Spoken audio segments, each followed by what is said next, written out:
안녕하세요.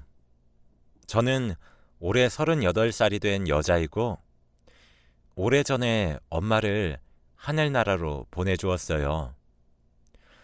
몇십 년이 지나도 엄마가 돌아가신 것이 믿기지 않았는데, 최근에는 조금 적응이 된 것 같아서 이렇게 글을 써봅니다. 저희 엄마는 평생을 불행하게만 살다가 가셨어요. 부디 하늘에서는 꼭 행복하시기만을 바랍니다. 제가 들려주고 싶은 이야기는 제가 고등학생 때로 거슬러 올라가야 해요. 저는 태어날 때부터 아버지가 없었는데 엄마는 제가 계속 아빠 보고 싶다고 해도 볼 수 없다고, 보면 안 된다고 했어요.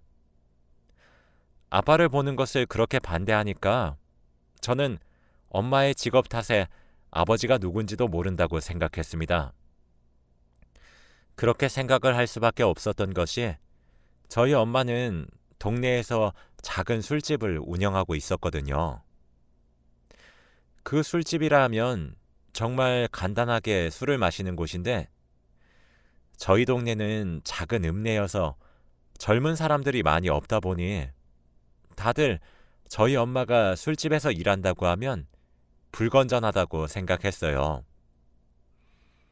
동네에 술집을 운영하는 사람이 저희 엄마밖에 없다 보니 동네 사람들은 저희 엄마를 다 알고 있었습니다. 저는 주위 시선을 많이 의식하는 성격이라 모든 곳에 그 술집을 운영하는 사람이 저희 엄마라고 말하고 다니지 않았어요. 그러면 다들 저에게 술집 여자 딸이라고 손가락질을 할 것이 뻔했거든요. 저와 엄마는 둘이서 작은 단칸방에 살고 있었는데, 엄마가 가게를 해서 번 돈으로 겨우 먹고 살 정도로 형편이 가난했습니다. 엄마 가게도 소문이 별로 좋지 않다 보니 손님도 별로 없었고, 가끔씩 동네 아저씨들이 오시는데 엄마한테 말도 안 되는 무리한 부탁을 하곤 했습니다. 엄마가 하는 술집은 그런 곳이 아닌데 동네 아저씨들은 항상 저희 엄마를 술집 여자 취급했어요. 다들 자식도 있고 가정이 있는 사람들이 그러고 다니니까 화가 났긴 했죠. 저희 엄마가 안 된다고 우리 술집은 그런 곳이 아니라고 해도 그 아저씨들은 힘으로 저희 엄마를 억지로 앉혀서 술을 따르게 하는 게 아니겠어요? 엄마는 반항을 했지만 여자의 힘으로 남자를 이길 수 있나요? 정말 그런 모습을 보고 있으니 엄마가 동네 아저씨들처럼 막무가내인 남자와의 사이에서 저를 원치 않은 임신으로 낳았다는 것을 확신할 수밖에 없었죠. 그뿐만 아니라 요즘 들어서 엄마가 가게 거스름돈을 주고받는 과정 중에 계산 문제가 많이 생기더라고요. 손님들한테 돈을 더 적게 받는다든지 거스름돈을 너무 많이 거슬러 준다든지요. 엄마한테 몇 번 주의를 줬지만 계속 "아, 맞다. 깜빡했다. 다음부터는 조심할게." 라는 말만 했어요. 저희 동네가 워낙 작다 보니 동네 아줌마들은 똘똘 뭉치는데 저희 엄마만 외롭게 왕따를 당했어요. 저는 정말 화가 났고 어이가 없었지만 사람들은 제가 엄마의 딸인 것을 모르기 때문에 조용히 하고 있어야 했죠. 저는 나름 이 동네에서 어른들과 친했고 저보고 공부도 잘하고 싹싹하다면서 칭찬을 많이 들었거든요. 다들 저한테 어디서 사냐고 하면 이 동네에서 안 살고 옆 동네에서 산다고 했어요. 그러면 다들 더 이상 물어보지 않았거든요. 동네 사람들은 저희 엄마한테 손가락질하고 괴롭히는 것이 사그라들 생각은 하지 않았고 수위가 점점 세졌습니다. 엄마 가게 앞에 쓰레기도 버리고 가고 계란도 던지고 가서 엄마가 그걸 치운다고 고생을 많이 했어요. 엄마는 화도 안 나? 아줌마들이 하는 말들 다 거짓말이잖아. 언제까지 참고만 있을 건데. 엄마가 이렇게 아무 말도 안 하니까 동네 사람들이 엄마를 우습고 만만하게 보는 거 아니야. 딸, 엄마가 못 배운 엄마라서 미안해. 그런데 돈을 벌려면 어쩔 수 없어. 우리한테 마지막 희망이 이 가게잖아. 그리고 엄마는 아저씨, 아줌마들이 나한테 뭐라고 하든 다 상관없어. 나중에는 다 기억이 안 나더라고. 나쁜 기억은 금방 잊혀지나 보다. 엄마는 동네 사람들이 말을 하는 것이 지금은 하나도 기억에 나지 않는다고 했어요. 저는 엄마가 일부러 마음속으로는 앓고 있는데 제 앞에서 아무렇지 않은 척하는 것 같았죠. 그런데 이렇게 심한 짓을 해도 저희 엄마가 아무 말도 하지 않으니 동네 사람들은 오기가 생겼는지 저희 동네에서 나름 부자인 집의 아줌마의 남편과 저희 엄마가 바람이 났다고 하는 겁니다. 동네 아줌마들은 부잣집 아줌마 말을 철석같이 믿었고 다들 그 아줌마랑 친해지고 싶어서 일부러 저희 엄마한테 더 달려들었죠. 그 아줌마가 말하는 것을 들어보면 어젯밤에 둘이서 다정이 있는 모습을 자기 눈으로 똑똑히 봤다는데 어젯밤 저희 엄마는 저와 함께 집에 있었거든요. 그 사실을 저는 알고 있었지만 동네 사람들한테 말할 수 없었어요. 왜냐면 엄마한테 했던 행동들을 저한테 똑같이 할 것 같았거든요. 그게 무서워서 저는 엄마의 편을 들어주지 못했답니다. 학교에 가도 아이들은 그 술집 여자가 저희 엄마인 줄 모르니까 대놓고 험담을 하더라고요. 저는 저희 엄마를 험담하는 말에도 그런 것 같아 라고 대답을 할 수밖에 없었어요. 저희 동네에서 나름 부잣집인 애가 저희 반이었는데 애들은 그 아이를 좋아했고 저랑은 아주 친한 사이였습니다. 그런데 그 소문이 퍼지자 그 부잣집 친구는 야, 그 술집 여자가 착해 빠진 우리 아빠 돈 냄새 맡고 꼬리친 거라며? 내가 감히 우리 아빠 꼬신 불려가 운영하는 그 술집 꼭 망하게 한다. 두고 봐. 이렇게 말을 했습니다. 저는 아예 없는 말을 정말 있었던 일인 것 마냥 내뱉는 게 화가 나더라고요. 그리고 저는 매일 가게에서 있다 보니 잘 알고 있었어요. 제가 본 그 아저씨는 항상 혼자서 저희 술집에 와서는 저희 엄마한테 하루만 데이트해달라며 매달렸는데 저희 엄마가 싫다고 거절했거든요. 그런데 그런 부잣집 사람이 거절당한 게 쪽팔렸는지 저희 엄마를 짓밟기 위해 없는 말을 퍼뜨리고 다녔습니다. 야, 그리고 그 아줌마 딸 하나 있다는데 누군지는 모르겠거든? 근데 우리랑 나이가 비슷한가 봐. 그 애는 자기 엄마가 그러고 다니는 줄은 알까? 정말 가엾다. 그렇지 않아? 그 친구는 저에게 말을 했고 제가 늘 그랬던 것처럼 받아칠 줄 알았을 텐데 제가 무표정으로 조용히 듣고만 있으니까 조금 놀란 눈치더라고요. 그치만 저는 점점 심해지는 엄마의 뒷담화에 도저히 참을 수 없었습니다. 야, 왜 대답 안 해? 라고 저를 툭 치길래 순간 저도 모르게 그 친구의 뺨을 때려버렸습니다. 그 친구는 뺨을 부여잡고 제게 묻더군요. 야, 너 미쳤어? 갑자기 왜 그래? 야, 너네 아빠 진짜 찌질하다. 너희 아빠가 그 아줌마한테 한 번만 데이트해달라고 사정사정하는 거, 그 아줌마가 거절하는 거 내가 다 봤거든? 자기가 여자한테 거절당한 게 창피해서 퍼뜨린 거짓말이야. 너희 아빠 부끄럽지도 않다니? 뭐야? 너 설마 그 술집 아줌마 딸이니? 저는 차마 거기다 대고 저희 엄마의 딸이라고 말할 수 없었어요. 뒤에 다가올 후폭풍이 너무 무서웠거든요. 저는 친구들과 늘 잘 지내고 쾌활한 성격인데 갑자기 제가 잘 지내던 친구의 뺨을 때리고 나쁜 말을 하니 반 친구들은 다들 당황했습니다.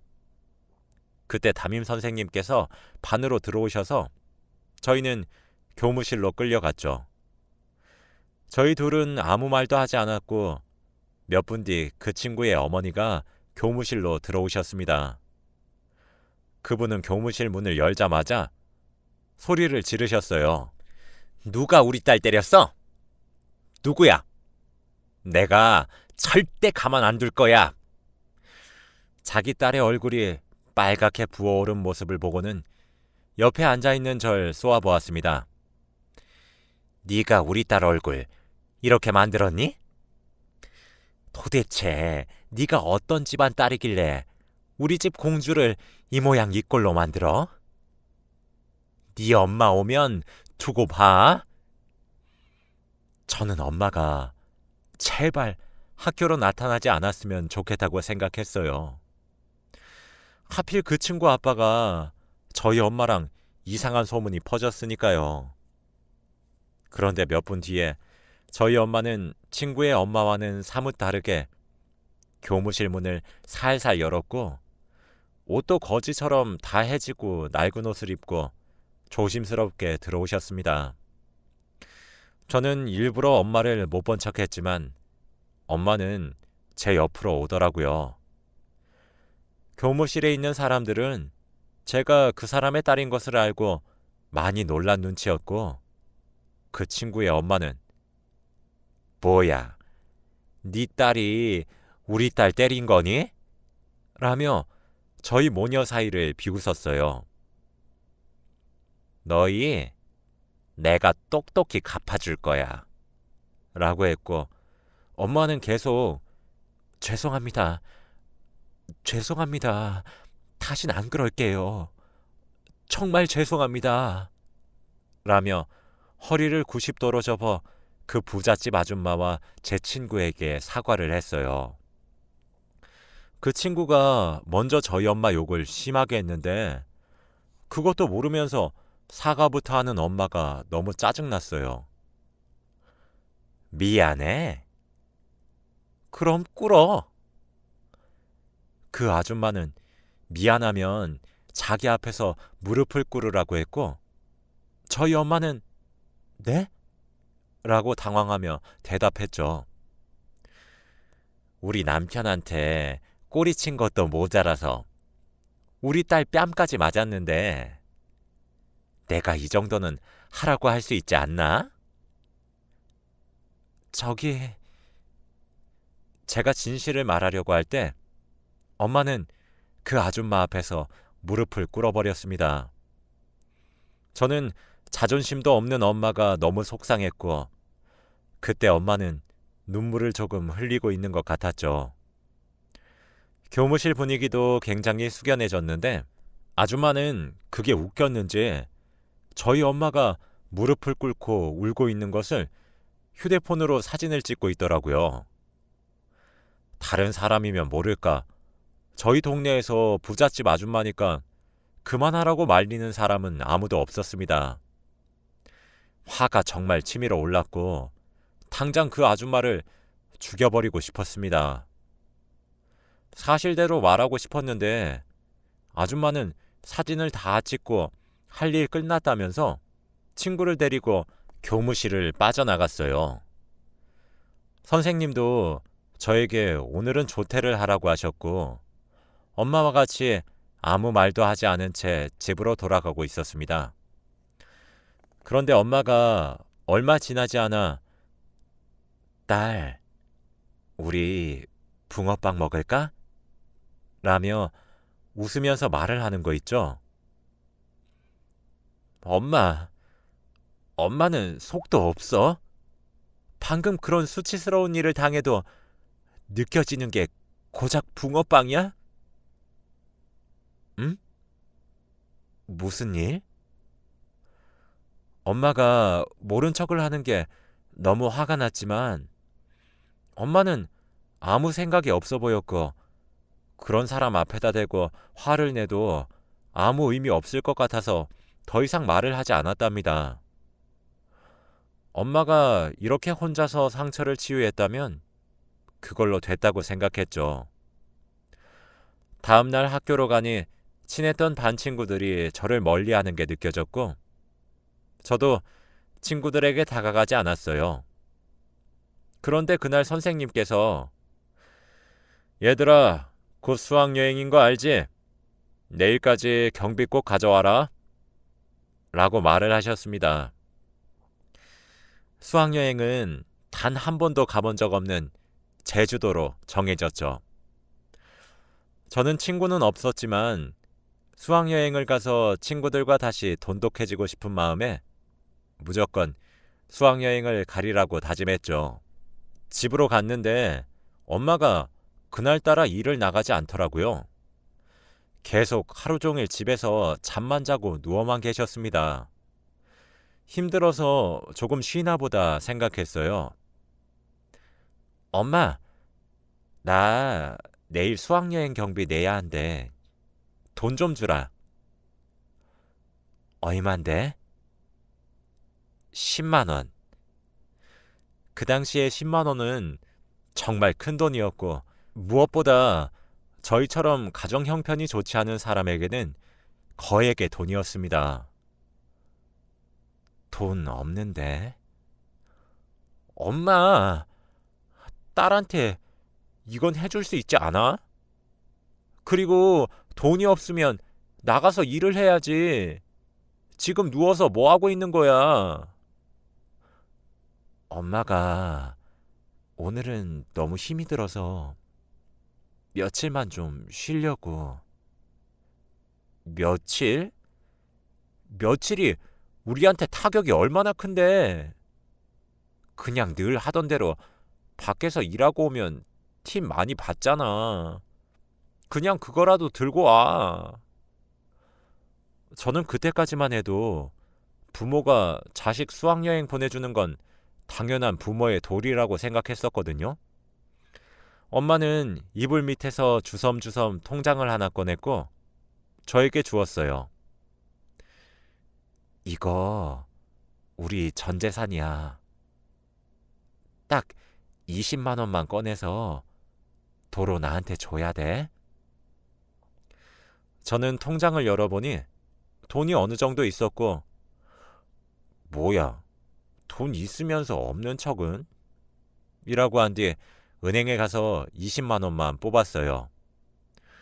그런데도 돈이 조금 많이 남아서 수학여행에서 예쁜 옷을 입고 싶었기 때문에 옷도 조금 샀고 친구들에게 버스 안에서 맛있는 간식도 나누어 주고 이야기도 많이 해보려고 초콜릿 같은 간식거리도 샀습니다. 그러다가 집에 가는 길에 신발 가게에서 정말 사고 싶었던 신발이 있어서 신발도 사버렸습니다.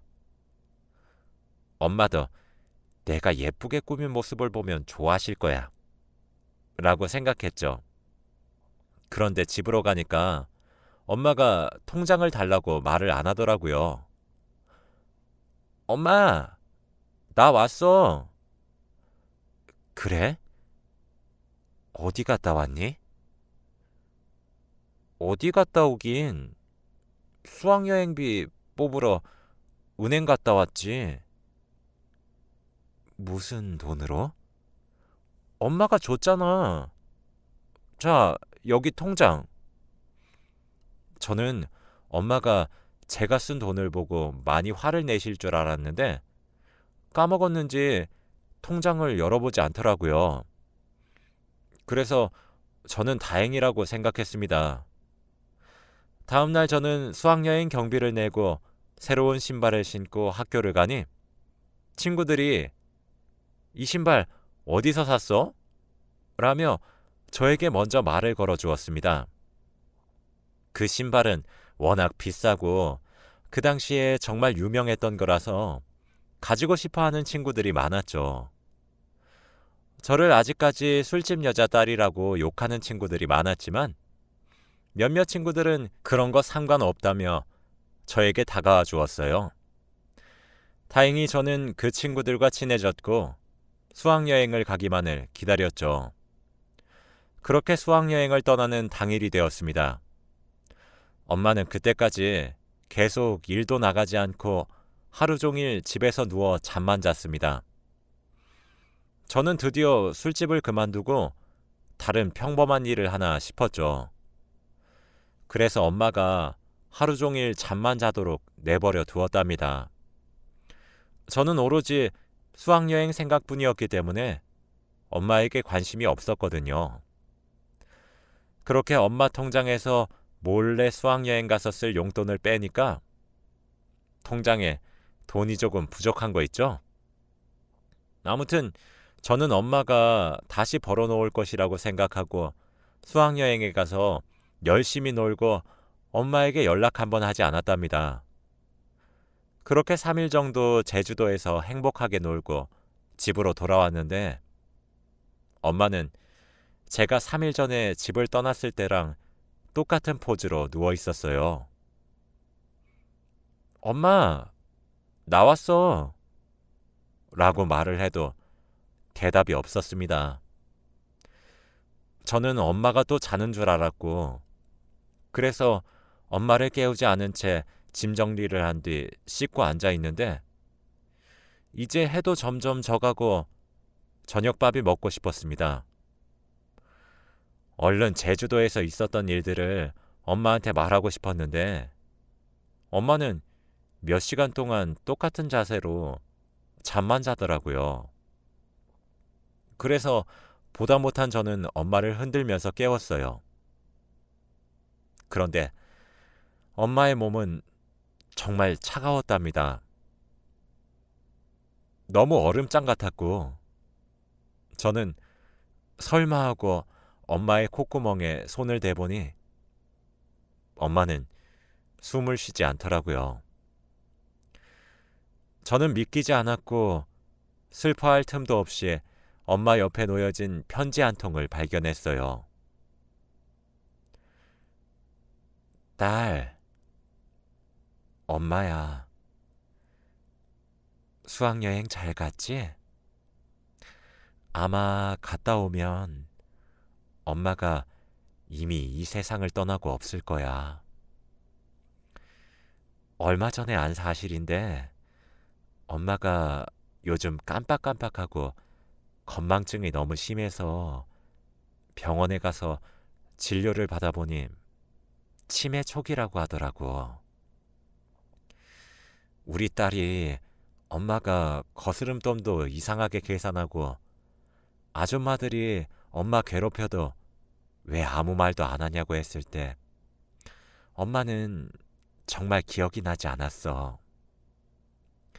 그래도 엄마는 다행이라고 생각했어. 엄마는 치매가 걸려도 나쁜 행동을 당한 것을 잊을 수 있으니까. 치매가 싫지는 않았거든.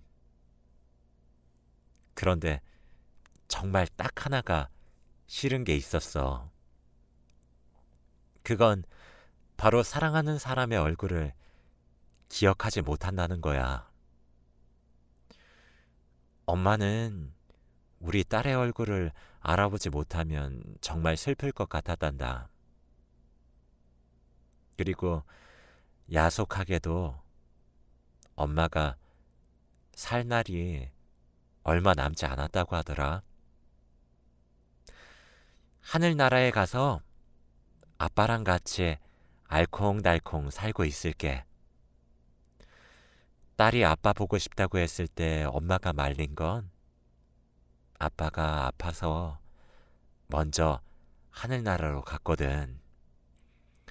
그래서 보여줄 수가 없었어. 정말 미안해. 엄마는 먼저 하늘나라로 가서 우리 딸 지켜보고 있을게. 딸, 엄마 없어도 잘 지낼 수 있지?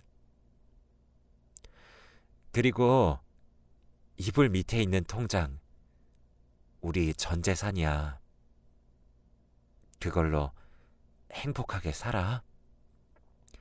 엄마 사망보험금도 곧 나올 테니까 그것도 보태서 이제 우리 딸 행복했으면 좋겠어. 가난이 너무 힘들었지? 이제 다 끝났어. 우리 딸 이제 고생 그만해. 사랑해. 저는 엄마의 편지를 다 읽고 펑펑 울며 엄마를 껴안았어요. 진작에 엄마가 자주 깜빡거릴 때 알아채지 못한 제 탓을 했고, 엄마가 말한 전 재산을 바보같이 탕진한 제 자신이 너무 미웠습니다. 찾아보니 엄마가 잠을 많이 주무시는 것도 일종의 증상이었다고 하더라고요. 엄마가 잠을 많이 자는 것을 그저 좋아만 했던 저는 정말 죽어도 싼 불효녀였습니다. 그렇게 엄마를 하늘나라로 보내드리고 평생을 죄책감을 안고 살아갔어요. 이제 나이가 40이 다 되어 가는데 아직까지도 엄마가 너무 보고 싶습니다.